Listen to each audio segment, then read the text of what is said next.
Assalatu wassalamu ala rasulillah. Ashhadu an la ilaha illallah wahdahu la syarika lah, wa ashhadu anna Muhammadan abduhu wa rasuluh sallallahu alaihi wasallam la nabiyya ba'da. Allahumma salli ala Muhammad wa ala alihi wa ashabihi ajma'in. Syukur alhamdulillah atas nikmat Allah dan kemudahan dari Allah Subhanahu wa taala. Allah tetapkan malam ini kita bertemu di tempat yang mulia ini, fi baitin min buyutillah, di salah satu rumah Allah, yang rumah di situ disembah Allah Subhanahu wa taala. Tidak ada tempat yang paling dicintai oleh Allah di muka bumi ini selain masjid. Dalam sebuah hadis dikatakan bahwa tempat yang paling dicintai oleh Allah di muka bumi ini adalah masjid. Tentu dapat kita pahami karena di sini orang bertemu, berada hanya karena kepentingan ibadah. Di rumah di mana diizinkan diangkat kalimat untuk mengingat Allah Subhanahu wa taala. Tak ada kepentingan dunia, kalau ada mungkin sedikit saja. Sementara tempat yang dibenci oleh Allah adalah pasar, karena di situ sedikit orang mengingat Allah, yang ada hanya kepentingan masing-masing, kepentingan dunia saja. Mudah-mudahan kehadiran kita di tempat ini, mari kita luruskan niat kita dan bermohon kepada Allah. Duduk di majelis ilmu, di rumah Allah, menunggu waktu salat ke waktu salat, menjadi waktu-waktu yang paling berharga dan dapat ganjaran dari Allah Subhanahu wa taala. Amin. Dengan ganjaran yang berlipat ganda. Amin ya rabbal alamin. Karena Rasulullah menyebutkan majtama'a qaumun fi baitin min buyutillah, tidak berkumpul satu kaum, satu kelompok umat di salah satu masjid atau baitin min buyutillah kecuali mereka mendapatkan 4 fadilah. Tatanazzalu alaihimul malaikah, malaikat datang menaunginya. Wa ghasyiyahumur rahmah, diliputi oleh rahmat Allah. Kemudian juga mereka merasakan rasa sakinah, tentram hatinya, dan dipuji-puji oleh Allah. Wa dzakarallahu fi man 'indah, Allah banggakan di depan para malaikatnya. Jadi duduk saja kita di masjid ini, fi baitin min buyutillah, kemudian membaca atau tadarrus, belajar apa yang terdapat dalam kitab Allah. 4 fadilah ini kita dapatkan. Malaikat turun, rahmat meliputi kita, hati tentram, dan kita dibangga-banggakan oleh Allah di depan para malaikat. Padahal malaikat itu adalah makhluk yang paling mulia, karena dia tak pernah durhaka kepada Allah. Mereka hanya taat saja, la ya'sunallah ma amarahum, mereka tak pernah maksiat. Tapi Allah banggakan manusia di hadapan para malaikat. Kenapa? Manusia ini punya kepentingan duniawi, malaikat tidak. Sementara walaupun dia punya kepentingan duniawi, dia mampu mengalahkannya sesaat. Duduk di rumah Allah, berzikir, mengingat Allah, tadarus, maka itu menjadi kelebihan manusia tadi yang disebutkan oleh Allah di depan para malaikatnya. Mudah-mudahan hati kita tenang, rahmat meliputi kita, malaikat hadir, malaikat rahmat hadir di sini, dan insya Allah menjadi kebanggaan di hadapan para malaikat dari Allah Subhanahu wa taala. Amin. Lebih daripada itu, mudah-mudahan apa yang kami sampaikan dan Bapak Ibu dengarkan ada manfaatnya, ada ilmunya. Kalaupun tidak membawa manfaat, sebenarnya 4 manfaat tadi sudah dijamin oleh Rasulullah SAW. Apalagi hari ini kita berada di bulan istimewa, bulan Muharram. Ada 4 bulan yang diistimewakan oleh Allah sebagaimana disebutkan dalam Al-Quran. Apa itu? Inna iddatash syuhur 'indallahi 12 syahran fi kitabillah. Ada 12 bulan yang sudah ditetapkan oleh Allah. Bulan 12 itu bukan hitungan manusia. Sudah ketetapan Allah. Minha arba'atul hurum. Dari 12 bulan itu ada 4 bulan yang diistimewakan, disebut dengan bulan haram, hurum. Apa arti bulan haram itu? Bulan yang diharamkan, kalau kita lihat dalam penjelasan tafsirnya, diharamkan awalnya padanya berperang, diwanti-wanti untuk tidak melakukan maksiat atau diharamkan berbuat kezaliman, maka dikenal dengan bulan haram. Apa 4 yang haram itu? 3 berturut-turut sebagaimana dalam hadis Nabi SAW. Zulqa'dah, Zulhijjah, Muharram. Tapi Muharram tadi dekat-dekat dia. Zulqa'dah, Zulhijjah, Muharram. Terpisah sendiri bulan Rajab Mudhar. Bulan Rajab terpisah sendiri. Mudah-mudahan kita berada pada hari-hari yang istimewa, mendapatkan ganjaran yang istimewa, berada di tempat yang istimewa pula di rumah Allah. Amin ya rabbal alamin. Sebelum panjang aku sampaikan siang Anda mengejek buku ini. Aku adanya ceramah tapi orang nggak tahu lewat. Ampun tidak ceramah apa ya bu. Silaturahim. Kami tadi satu tim dari si Jujuk. Jauh tu. Padahal pada aku banyak ustaz, banyak mubalik tu. Aku orang si Jujuk lebih ceramah. Ampun nama Hidayatullah asli si Jujuk. Tadi ada sahabat kami, ada Reni, ada Ayu dan segala macam. Diminta dan insyaAllah tujuannya tentu silaturahim dengan Bapak Ibu sekalian. Sehari-hari aku Ketua Basnas Kabupaten Sejujurang, sebelumnya Ketua MUI di Sejujurang dan pernah menjadi Ketua Komisi Fatwa MUI Provinsi Sumatera Barat bersama Buya Busri Zalokir. Nah, sehari-hari itu aktivitas S1 dulu di Al-Azhar di Mesir, S2 di Sudan, S1 ko leting-leting Ustaz Abu Somad. Dia tahu ibu Abu Somad. Dia kenal Bapak Abu Somad? Kenal. Lain, bila Pak kenal? Di TV. Di YouTube sih. Nyo awak kenal ini, nyo nak kenal jawab kita. 98 ada 99 ke Mesirnya. Jadi sama lah Pak. Cuma bedanya nyampe tahun ke muka palu aja jadwalnya. Sampai hari itu masih kajian kosong.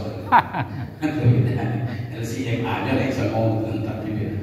Beliau S2-nya ke Maroko, S2-nya di Sudan. Kok hitam-hitam seketek buat pengaruh Sudan. Amin. Jadi di Sudan tuh 2 musim. Musim angin, musim angin panah. Musim angin cik, musim angin panah aja. Sampai 10 sampai 50 cuacanya dulu hari-hari. Dulu ketika kami kuliah di situ, musim angin itu pas bulan Ramadan. Itu bayian kipe nampak tu baliang-baliang tu kan. Bataan talam di air bawah. Sudah itu pergi ke kamar mandi siapa tagak mana itu pembasahan badan, cari kain ihram, barandam juayi, lalu dari talam tadi melampau itu 2 jam karyang saya Pak. Ihramnya karyang, bajunya karyang. Tak payah ya bapak ibu sekalian, ya Allah. Kau lah ada kipe, lah ada fasilitas. Nabi kita tinggal di Arab Saudi setelah pergi ke Makkah umroh haji. Ternyata tidak jauh-jauh beda cuacanya Pak. Sama-sama daerah padang pasir. Beliau berjalan kaki demi dakwah Islam dari Makkah ke Madinah yang kurang lebih sampai rapi 50 km kurang lebih lah. Demi dakwah Islam itu di Makkah yang negerinya sendiri disebut Wadi Ghairi di Zar'in, kata Nabi Ibrahim. Tidak ada tanam-tanaman sudah, tapi tanam-tanaman tidak ada. Nabi Ibrahim bijak berdoa, warzuq ahlahu minas thamarat.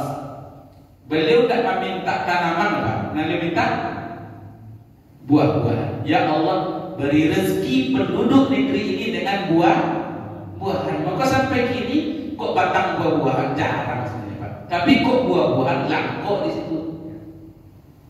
Semangkonya kadang-kadang, nagarinya murah untuk mendapatkan buah-buahan. Karena doa Nabi Ibrahim, negeri itu menjadi negeri yang aman, negeri yang penuh dengan berkah dari Allah Subhanahu wa Ta'ala. Balik yang tadi, Pak. Jadi luar biasa perjuangan Nabi kita. Jadi kalau kita kini, Bapak Ibu sekalian, bicara tentang Muharram, bicara tentang hijrah Nabi Muhammad SAW, rasanya Bapak Ibu sekalian tidak cukup waktu. Mudah-mudahan ini hanya untuk merangsang pemahaman kita kembali, mengingatkan sejarah Nabi kita, ambil pelajaran untuk bisa kita amalkan. Jadi Bapak kok sampai kami kepada engkau satu tim. Asbabnya Bu Iza. Bulan apa kita beri? Bulan apa itu? Ampun. Kebetulan beliau berumrah sama kami waktu itu. Kata Bu Iza, beliau bertetangga di Mas Haji. Rupanya bocah ini, rupa kalau betul tadi masuk pintu rumah dia sekali kan. Salah-salah aku bisa tahu masa. Kata beliau, cubalah hadir ke tempat kami. Silaturahim, alhamdulillah bisa bersama Bapak dan Ibu sekalian. Beliau pergi umrah kami bulan Mei ya. Bulan Mei sebelum bulan haji. Pergi umrah, aku bimbingnya waktu itu. Mudah-mudahan silaturahim tak terputus hanya karena kepentingan dunia. Bapak dan Ibu sekalian, aku mencatat dan insya Allah mudah-mudahan jadi pelajaran bagi kita. Ada beberapa pelajaran-pelajaran penting dari memperingati tahun baru Islam dan namanya bertepatan dengan bulan Muharram ini. Ada beberapa pelajaran penting. Dan pertama, Bapak Ibu sekalian, insya Allah selalu para khatib, para penceramah mengingatkan kita bergantinya waktu dari tahun ke tahun. Berakhir 1445 Hijriah, masuk 1446 Hijriah. Mungkin satu pelajaran pentingnya adalah waktu terus berlalu. Kata Hasan Al-Basri, kata beliau, sesungguhnya perumpamaan kita ini seperti gabungan dari hari-hari. Begitu satu hari berlalu, sebenarnya yang berkurang adalah diri kita. Maka Imam Syafi'i menasihatkan Bapak dan Ibu sekalian, illa tushghil ta'ah tushghil ma'siyah. Kira-kira begitu isinya. Sibukkanlah diri dengan ketaatan. Kalau tidak sibuk dengan ketaatan, kemungkinan sibuk dengan kelalaian. Dua saja, Pak. Maka pelajaran yang kita ambil dari bergantinya tahun ke tahun, bergantinya hari ke hari, bergantinya bulan ke bulan, bergantinya menit, bergantinya detik. Satu yang paling penting mengingatkan kepada kita, waktu terus berlalu, pastikan bahwa kita berada dalam kebaikan.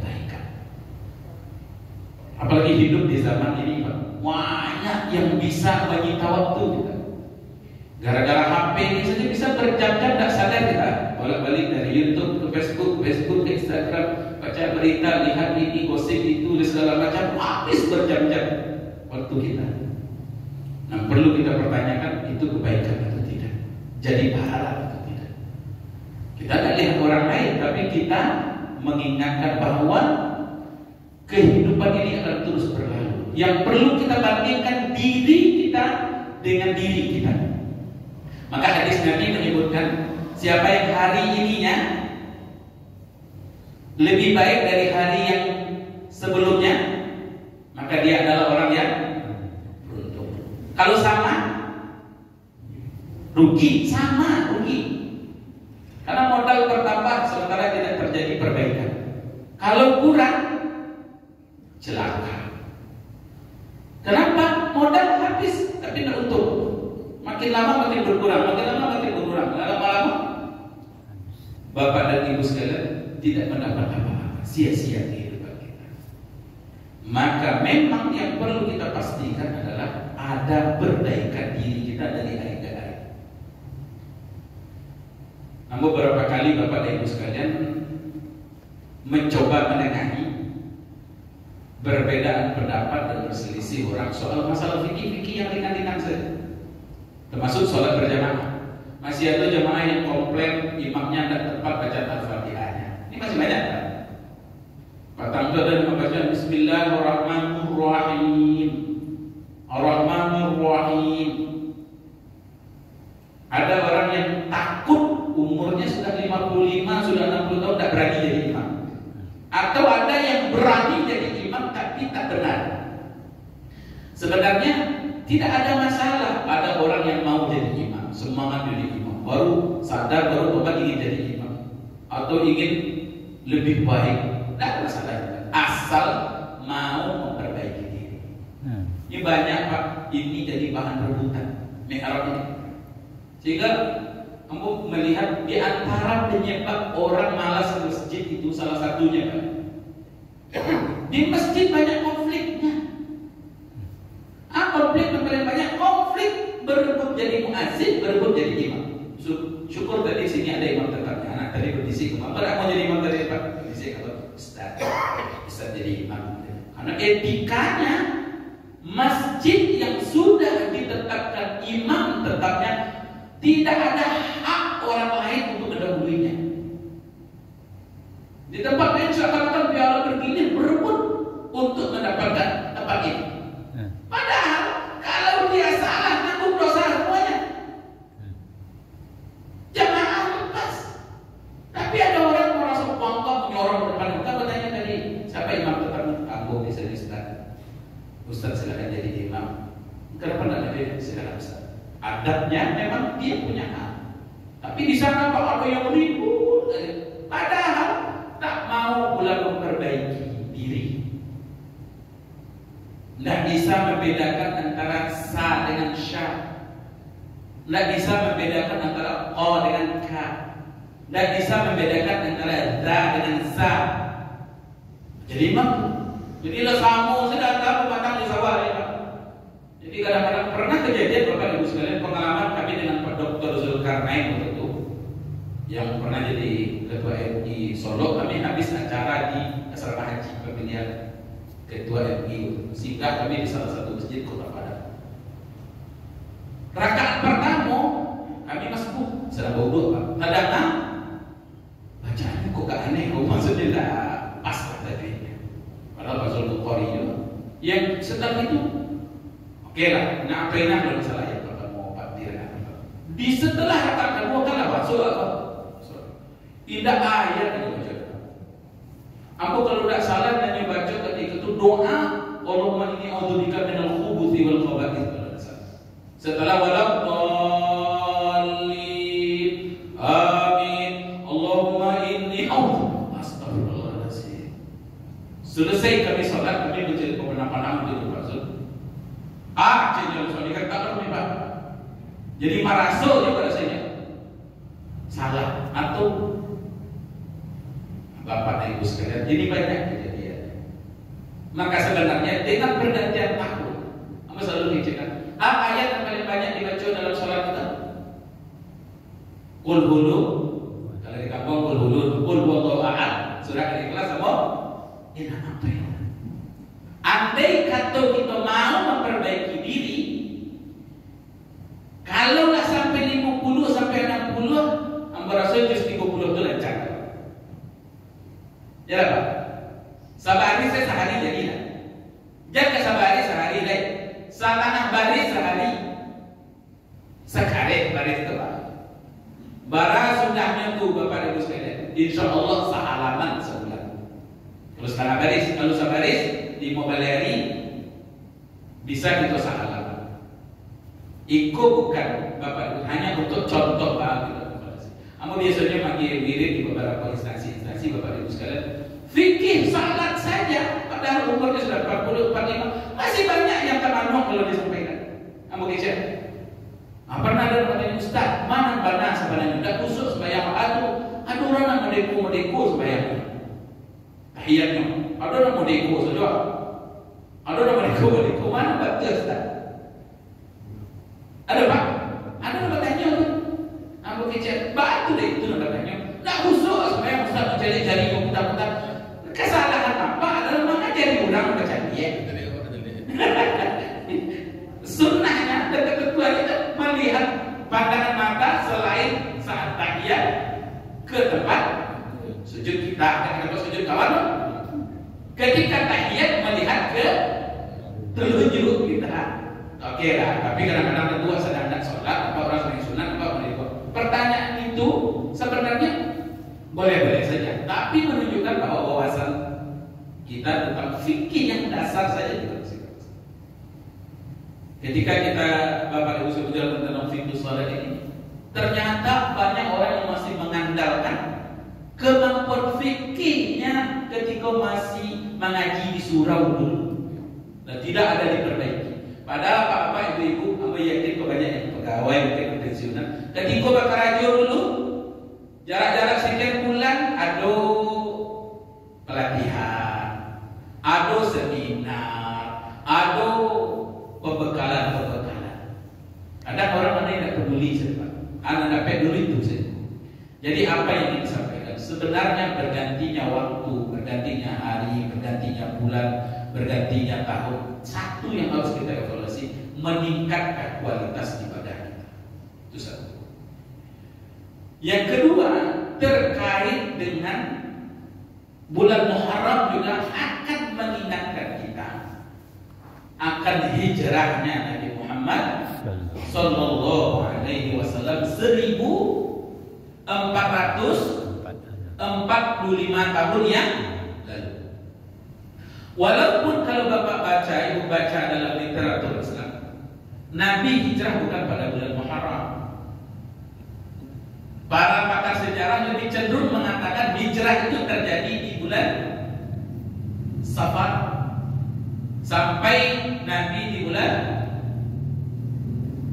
Rabiul Awal di Madinah. Itu yang lebih dekat Pak. Muharram, Safar, Rabiul Awal. Tapi kita tahu apa yang terkait dengan tahun Hijriah ini, karena Umar bin Khattab dengan para sahabat mendapati ada kesulitan dalam bersurat menyurat, dalam transaksi, dalam membuat berbagai macam ketentuan. Bagaimana cara menetapkannya, tanggal berapa, hari apa, bulan apa, tahun apa. Maka dari itu dicarilah momentum, kira-kira bagaimana cara menentukan penanggalan di dalam Islam. Maka mengusullah kalau tidak salah Ali bin Abi Thalib, yaitu jadikan momentum hijrah Nabi Muhammad SAW sebagai tahun pertama. Kenapa?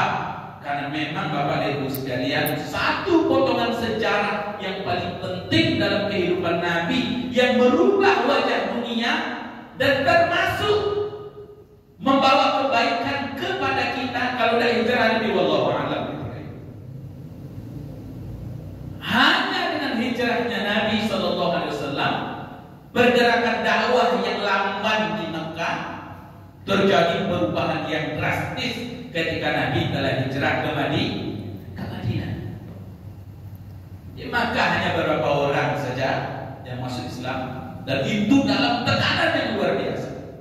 Sehingga Nabi berusaha untuk mencari peluang-peluang dakwah. Dikirim sahabat hijrah ke Ethiopia atau Habasyah. Setelah itu Nabi SAW juga mencoba untuk pergi ke Taif yang kurang lebih dari Mekah itu berapa bisa perjalanan kita dari Mekah ke Taif. Kemarin kami ke Taif Bapak Ibu sekalian waktu umrah itu kurang lebih 100 kiloan, sejam hampir 2 jam perjalanan. Udaranya dingin, sejuk. Tapi sebenarnya itu tidak penting. Hanya sejuk dakwah lebih banyak, lebih dingin dakwah lebih banyak, tumbuh-tumbuhan lebih subur. Taif memiliki salah satu potongan sejarah penting juga. Nabi sedang terbuka meninggal istri beliau, meninggal paman beliau. Beliau berada dalam tekanan yang luar biasa. Beliau pergi ke Taif mencari cuaca agar dakwah ini berkembang. Justru di situ Nabi dilempari dengan batu sampai berdarah kaki beliau, pelipis beliau, sampai datang malaikat Jibril dengan malaikat Jibal mengatakan, wahai Muhammad, apa perlu gunung-gunung ini kami hantamkan kepada masyarakat Taif ini? Beratnya perintah Nabi mengajak kepada kebaikan. Sampai pada saatnya balik beliau dari Taif, kembali lagi ke Makkah karena tak ada penerimaan orang untuk berdakwah di situ. Di Makkah datanglah perintah Allah selanjutnya nanti ke surah Mi'raj, dan tidak lama setelah itu Nabi akan berhijrah ke Madinah. Tidak melarikan diri. Nabi bukan karena takut. Karena Nabi hijrah itu sudah usia berapa Pak? Di usia berapa kira-kira Nabi kita hijrah? Nabi wafat 10 tahun setelah hijrah. Di usia kurang lebih 62 atau 63 tahun. Kira-kira umur berapa Nabi hijrah? Kurang 10. Di umur 50, 13 tahun Nabi sudah bertahan di Mekah berdakwah dengan segala tekanannya. Dan Nabi bukan takut, bukan khawatir atas dirinya. Maka sahabat sudah disuruh berangkat semua. Kalau tiba di awal, Bapak Ibu sekalian, awal dulu baik, tinggal pasukan belakang, boleh tadi dulu. Selama jago kalian ini, enggak. Sahabat sudah berangkat ke Madinah semuanya, baru Nabi SAW menyusul. Ini dalam umroh kami biasanya ambo dalam perjalanan umroh kita jadi terasa dalam perjalanan umroh itu kita sebut ini tempatnya, ini bukitnya, ini dulu di sini Nabi begini. Sambil kita mengenang nilai-nilai sejarah. Bapak dan Ibu sekalian, prinsipnya Nabi hijrah bukan karena pengecut. Nabi hijrah bukan karena beliau sudah merasa bahwa Bapak dan Ibu sekalian terajak atas dirinya. Tidak. Tapi karena datang perintah Allah, beliau bersabar 13 tahun di Mekah dengan berbagai macam penindasan. Maka ini sebuah pelajaran bagi kita bahwa Bapak Ibu sekalian, selama kita dalam kebaikan, pasti memang perjalanan yang mendaki, perjuangan itu Allah akan datangkan pertolongan setelah. Kata orang bijak Pak, setinggi-tingginya pendakian, semakin tinggi pendakian itu pasti semakin dekat dengan puncaknya. Dan apabila telah sampai di puncaknya, pasti setelahnya penurunan. Maka dari itu malam kalau semakin gelap, pertanda fajar akan segera menyingsing. Kalau masih ramang-ramang sanco ya Pak. Kalau aman-aman saja hidup ini, maka karena memang Bapak Ibu sekalian konsekuensi iman disebutkan dalam Al-Quran. Apakah orang akan mengira mengatakan mau saya beriman terus tidak dipuji? Konsekuensi dari beriman memang diuji oleh Allah kualitas iman kita tersebut. Kenapa? Kalau iman ini tidak dipuji, kalau semua orang berhak masuk surga, maka apa bedanya orang yang berjuang berbuat dengan orang yang tidak berbuat? Orang yang mau duduk di masjid, mau mengantuk baca Quran, mau berdiri tegak malam-malam hari bertahajud, orang yang mau mengeluarkan hartanya untuk berzakat, orang yang mau mengalahkan nafsunya untuk berpuasa, yang mau melakukan perjalanan jauh untuk haji dan umrah, bukan jalan-jalan tapi pasti mengorbankan harta, meninggalkan keluarga, menabung lama, energi habis. Itu yang berhak mendapatkan ganjaran di sisi Allah Subhanahu wa Ta'ala. Maka kalau orang sekarang mengatakan emang pahala itu, kalau nampak pahala Pak, yakin orang masjid sebenarnya Pak. Kalau nampak ganjaran itu yakin semua orang akan melakukannya. Memang itu sebuah rahasia keimanan, tidak diperlihatkan ganjarnya hari ini, sehingga iman ini yang menjadi pendorong kita yakin nanti di akhirat pasti akan dibalasi oleh Allah Subhanahu wa Ta'ala. Kalau bagi yang tidak percaya, ya sudah. Kita yakini, kita amalkan, insya Allah tidak kecewa. Tapi bagi yang tidak meyakini, kalaupun dia nanti mengatakan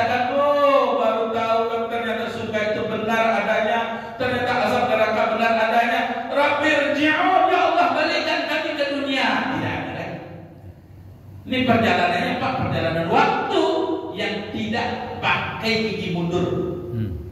Nah itu amal saleh ini Bapak dan Ibu sekalian. Waktu-waktu kita untuk beramal saleh, giginya gigi maju ya. Maka orang-orang nanti akan menyesal di akhirat dan minta dikembalikan Ke dunia. Minta dikembalikan ke dunia untuk apa? Fa'asaddaqa wa aku minas salihin. Ambo bersedekah ya Allah, ambo ingin jadi orang yang saleh. No, waktu sudah selesai. Gigi mundurnya tidak ada, bisa balik lagi ke belakang. Penyesalan ketika itu tiada gunanya. Maka dari itu biarlah menyasak ini, biarlah latih-latih ini, biarlah panen-panen ini. Insya Allah bukti keadilan Allah, yang berjuang pasti akan mendapatkan ganjarannya. Maka Nabi Sallallahu Alaihi Wasallam hijrah dari Makkah ke Madinah. Waktu Isya juga sampai sholat Isya kan? Ya. Berapa menit Pak? Jangan pakai panjang saja. Panjang kok tergantung persepsi kok. Kalau bagi nanti tidak bosan, 42 sekarang 30 masih ada. Ini banyak pelajaran. Hijrah Nabi Muhammad Sallallahu Alaihi Wasallam dari Makkah ke Madinah menunjukkan keyakinan kepada Allah, dan perlu juga itu tanam pada diri kita, Pak, bahwa yang diperintahkan oleh Allah, yang dijanjikan oleh Allah pasti demi kemaslahatan kita. Walaupun mungkin ketika Nabi hijrah, Nabi kan tak tahu juga di Madinah besok disambui apa akan lebih baik, tapi beliau patuh kepada Allah, sami'na wa ata'na. Begitu iman itu katakan Pak. Hijrah itu menunjukkan kepatuhan kepada Allah Subhanahu wa ta'ala. Karena Nabi, Bapak Ibu sekalian, meninggalkan kota Mekah itu bukan dalam keadaan bergembira. Sampai beliau di perbatasan kota Mekah, beliau melihat ke kota Mekah, berlinang air mata, beliau mengatakan, "Sewahai Mekah, engkaulah negeri yang paling aku cintai. Andai kata kaummu, pendudukmu tidak mengusirku, aku tidak akan tinggalkan kota Mekah." Di situ beliau dilahirkan, di situ beliau dibesarkan, di situ kaumnya adalah kaum terhormat, kakek neneknya, ayah ibunya orang Mekah. Tapi karena perintah Allah, beliau harus meninggalkan negeri yang beliau cintai. Ini prinsip hijrah. Maka pasti Bapak dan Ibu sekalian, hijrah ini bukan perkara yang ringan. Tapi Allah buktikan ternyata inilah awal futuhat, kemenangan-kemenangan dan kejayaan-kejayaan Islam. Begitu juga pula kita, Bapak Ibu. Maka kata Nabi, tidak ada hijrah lagi setelah Fathul Makkah, yaitu pindah dari satu negeri kepada negeri yang lain, sudah tidak ada. Tapi apa yang ada hari ini? Yang ada hari ini adalah hijrah maknawi. Semangat hijrahnya. Apa semangat hijrah itu? Pindah dari kekufuran kepada keimanan. Pindah dari kesyirikan kepada tauhid. Pindah dari yang haram kepada yang halal. Pindah daripada maksiat kepada ketaatan. Itulah semangat yang harus. Kenapa? Karena Bapak dan Ibu sekalian, dengan hijrah, semangat hijrah tersebut, seperti kita sampaikan poin di awal tadi, menjamin, menentukan bahwa hari-hari kita lebih baik hari ini daripada hari yang waktu yang kita pergunakan, insya Allah semakin bermanfaat, kita pastikan dalam ketaatan kepada Allah Subhanahu wa taala. Tapi Bapak dan Ibu sekalian, semangat hijrah tersebut tanpa alasan. Sami'na wa ata'na. Qul in kuntum tuhibbunallah fattabi'uni yuhibbukumullah. Ikuti semangat hijrah Rasulullah sallallahu alaihi wasallam dengan berurai air mata. Tapi karena ini perintah Allah, beliau tinggalkan kota Mekah, beliau menuju kota Yathrib ketika itu. Setelah itu baru ditukar oleh Nabi menjadi nama kota Madinah. Jadi kalau hijrah dari, jangan kadang-kadang kita Bapak dan Ibu sekalian hari ini beralasan bahwa awal tidak Nabi itu sekarang. Itu tidak bisa awak serupa itu benar. Tidak bisa awak drastis dari haram langsung kepada yang halal. Tidak bisa. Bapak dan Ibu sekalian, Allah yang jamin laqad kana lakum fi Rasulillahi uswatun hasanah. Rasulullah dapat ditauladani. Maka kata para ulama ketika menafsirkan ayat-ayat tentang kerasulan bahwa di antaranya adalah kenapa Allah utus Nabi itu seorang manusia supaya tak ada alasan bagi kita untuk mengatakan tidak bisa mentauladaninya. Karena jadi alasan untuk memakan yang haram kita katakan awak dan malaikat, awak dan nabi. Padahal antara kita dan nabi dari sisi kemanusiaan tidak ada bedanya. Ada apa bedanya? Ya. Bapak ibu lapar, nabi lapar tak? Bapak ibu haus, nabi haus tak? Bapak ibu sakit, nabi sakit tak? Sakit. Sakit pernah nabi sakit? Pernah. Gigi belum patah, pelipis belum luka. Bersedih, bapak ibu bersedih. Nabi pernah bersedih tak? Sedih. Meninggal anak beliau, meninggal istri beliau, meninggal kakek beliau, berduka beliau. Kok kata para ustaz secara berseloroh, sabananya kok ada pun perbedaan itu aja. Nabi sakit deh, Pak. Nabi sakit deh, makanya awak sakit deh, bukan? Nabi sakit deh lalunya. Oh banyak. Awak sakit deh. Nabi sakit deh berangnya. Oh, saya tabagi setan jangan kamu aku. Tabagi setan itu atau wajar membagi setan itu. Bapak dan Ibu sekalian, maka Nabi Sallallahu Alaihi Wasallam hijrah makani tempat dari Makkah ke Madinah. Kita kini tinggal hijrah maknawi, semangat hijrah. Hari ini lebih baik dari kemarin. Hari esok lebih baik daripada hari ini. Dengan siapa kita membandingkan? Tak orang lain, Bapak jo diri. Awak seorang. Kadang orang lain Bapak dia. Awak masih lumayan di sholat di masjid. Siang pun tak sembahyang. Awak masih lumayan, nah lain tak banyak karena makanan haram. Siang pun tak haram saja makan. Makanya orang lain dibandingkan. Bandingkan diri kita dengan diri kita yang lalu dan diri kita yang depan akan kita bandingkan dengan diri kita hari ini. Itu yang dituntut. Karena masing-masing kita diberi nikmat berbeda-beda, diberi peluang berbeda-beda, tapi masuk surganya sama peluangnya dan kesempatan masuk nerakanya sama pula. Ada orang yang diberi harta oleh Allah tapi dikurangi anak. Ada yang diberi anak oleh Allah dikurangi ilmu. Ada orang yang diberi ilmu oleh Allah dikurangi nikmat-nikmat yang lain. Tapi pada dasarnya semuanya punya peluang masuk surga 100%. Bertanya sahabat kepada Nabi, ya Rasulullah, zahaba ahlul dusur bil ujur. Ya Rasulullah, kalau begini yang akan masuk surga orang-orang kaya. Apa itu? Inyo bisa sholat suruh kita sholat. Inyo bisa puasa suruh kita puasa. Tapi inyo pergi umrah, pergi haji, apa tidak bisa? Tidak ada. Inyo bawa kapal pak, apa tidak bisa? Tidak ada. Inyo berzakat, awak tidak bisa.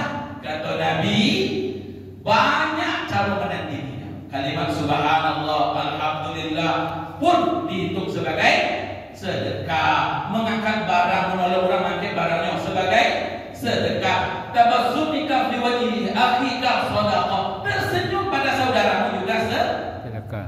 Masing-masing kita beri peluang. Maka kadang Bapak Ibu sekalian, uang banyak tapi penyakit banyak kan? Sehingga setiap pergi ke dokter, nanti sampai dokter tidak boleh makan saja. Ibu, tidak boleh makan lagi ya. Nah nasi tidak boleh ya. Nah minyak tidak boleh ya. Ini banyak tapi tidak bisa bunuh.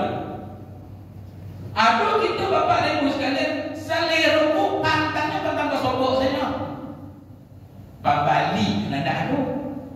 Anak nomor sekolah banyak polahan tidak ada. Biti banyak anak tidak mau sekolah. Banyak orang mulai itu kan. Keadilan yang dibuat oleh Allah Subhanahu Wa Taala sebenarnya yang tidak punya anak bantu orang yang punya anak supaya kita masuk surga. Tidak punya banyak biti bantu orang yang kurang bitinya. Dan punya tanahku dengan tanahku masuk surga. Yang punya ilmu dengan ilmu masuk surga. Maka tidak usah kadang-kadang latah. Ustaz lain tidak ada nampak manfaat dah. Ya ilmunya dia tidak dor Pak. Jadi ilmu saja. Maka ustaz-ustaz kau Bapak dan Ibu sekalian, dia itu dulu. Tidak perlu pula membandingkan apa yang diberikan oleh Allah dengan apa yang diberikan oleh Allah kepada kita kepada orang lain. Beramal dengan anak-anak di awal. Kadang-kadang ada ibu-ibu dan dia Ustaz, awak lain lu nak ke masjid, tapi lah hari lutut sakit. Ada tolong lain. Kadang jamaah umrah bawa bapak ibu sekalian, itu nama nangis. Awak ni udah ke masjid Nabawi Ustaz, tapi haid datang. Ya Pak. Kadang-kadang ibu-ibu kecewa bulan Ramadan tu aja kecewa tu. Lah puasa dari pagi, tinggal 10 minit dalam berbuka, datang kamu, nama nangis. Padahal itu nikmat Allah. Sekaligus ujian pada banyak amal yang lain. Maka dikatakan oleh Nabi, orang membuat berbuka saja dapat ganjaran seperti orang yang berpuasa. Kalau tidak bisa berpuasa, bersedekah. Tidak bisa bersedekah, berzikir. Tidak bisa berzikir, banyak amal-amal yang lain. Yang penting semangat untuk kebaikan. Itu yang ketiga. Dah ketiga ya? Nah, saya ketiga Pak. Kebaikan berikutnya terkait dengan bulan Muharram. Pelajarannya yang terkait bulan Muharram. Apa yang terdapat pada bulan Muharram? Kenapa bulan Muharram ini termasuk bulan yang diistimewakan? Karena dalam sebuah hadis dikatakan ketika Nabi sampai di Madinah, Nabi dapati orang-orang sedang berpuasa di 10 Muharram. Maka Nabi bertanya, dalam hadis Aisyah, Nabi bertanya, apa ini orang-orang yang berpuasa ini? Katanya, orang-orang Yahudi berpuasa karena mereka apa? Mereka mengenang peristiwa besar selamatnya Nabi Musa dan pengikutnya yang notabene mereka Bani Israel dari kejaran Fir'aun. Maka kalau kita lihat Bapak Ibu sekalian, banyak yang mengatakan bahwa pada 10 Muharram itu terjadi peristiwa-peristiwa besar. Salah satunya keselamatan Nabi Musa. Ada yang mengatakan termasuk Ibrahim diselamatkan dari kobaran api di Muharram. Nabi Yunus diselamatkan dari perut ikan di bulan Muharram, dan banyak peristiwa termasuk Nabi Adam diterima taubatnya di bulan Muharram. Wallahu a'lam. Tapi setidaknya Bapak dan Ibu sekalian, kisah tentang Nabi berpuasa di 10 Muharram ini terkait dengan maka Nabi mengatakan, nahnu ahaqqu, kami kita lebih berhak untuk memuliakan tanggal 10 ini. Maka kita puasa, kata Nabi, di 10 Muharram. Kenapa puasa di 10 Muharram? Salah satu fadilahnya disebutkan adalah bahwa puasa 10 Muharram dapat mengampuni dosa 1 tahun yang telah berlalu. Kalau puasa Arafah 1 tahun yang telah berlalu dan 1 tahun yang akan datang. Itu 3 dosa sosial itu. Maka saya ada banyak Bapak Ibu sekalian, kadang kerdipan mata, kadang perasaan, kadang tindakan kita tidak sadar kita padahal itu mendatangkan dosa. Dia akan gugur dengan sendirinya dengan puasa-puasa sunnah. Tidak masuk dosa membunuh orang di situ. Itu taubat Bapak Ibu sekalian, dosa-dosa kecil berguguran. Maka sunnah bagi kita insya Allah puasa di 10 Muharram. Dalam sebuah hadis disebutkan Nabi mengatakan, kalau panjang umur kita akan puasa juga di tanggal 9. Maka kita akan puasa 9, 10. Dan boleh juga untuk membedakan dengan Yahudi berpuasa 10 dengan 11. Dan boleh juga kita berpuasa 9, 10, 11. Jadi insya Allah puasa minimal 10 jam itu. Masuk ke Risa. Alhamdulillah Rabbil Alamin. Kalau dari biasa di situ masuk ke Risa langsung sholat, kita cukupkan sampai di situ. Kita sambung di lain kesempatan. Nah banyak kita sambung Bapak Ibu sekalian umroh ibu. Nanti ceritalah sama ibu. Tapi kalau nak umroh jangan lain silahkan, tidak salah. Yang penting silaturahim. Kalau ada Bapak Ibu nanti tanya silahkan. Kalau ada kesempatan berceramah kemarin di Sobeli, kalau yang Bapak Ibu undang, alhamdulillah. Mudah-mudahan pertemuan kita hari ini di rumah Allah mengantar